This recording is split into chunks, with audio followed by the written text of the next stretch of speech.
Prije početka klipa ljudi, samo želim da pozdravim neke od vas. Što se tiče pretplatnika vidite na ekranu.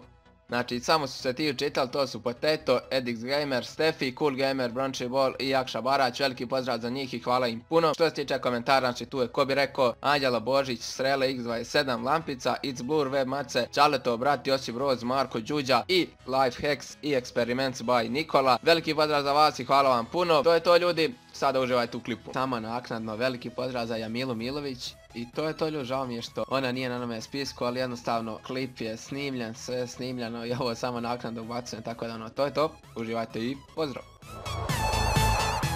Sve ljubitelje istorije, ali i samih zanimljivih činjenica, izdvojio sam vam neke od najzanimljivijih informacija za koje, vjerujem, vjerovatno niste znali. Da puno ne dužim, krećemo.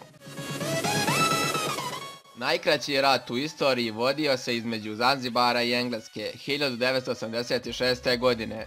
Zanzibar se predao nakon 38 minuta borbe. Napoleon je osvojio Italiju prije nego što je napunio 26 godina. Vjerovali ili ne, u Francuskoj 1386. godine jedna svinja je javno obješena zbog ubistva djeteta.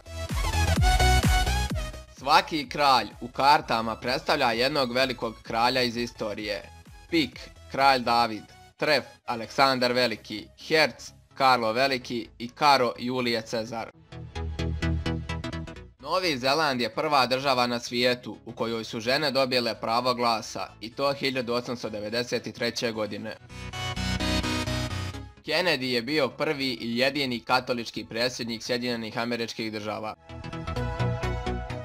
Hitlera su proglasili fizički nesposobnim da služi vojsku. Austrija je prva država koja je ukinula smrtnu kaznu 1787. godine. 23. aprila 1616. godine umrla su dva velika pisca, William Shakespeare i Miguel de Cervantes, i taj je datum ustanovljen kao svjetski dan knjige i autorskih prava. Prvu skicu padobrana napravio je Leonardo da Vinci 1514. godine. Američki časopis Time 1938. godine za ličnost godine proglasio Adolfa Hitlera. To bi bilo to što se tiče ovoga klipa. Ja se nadam da vam se klip svidio, da trunče neke nove stvari.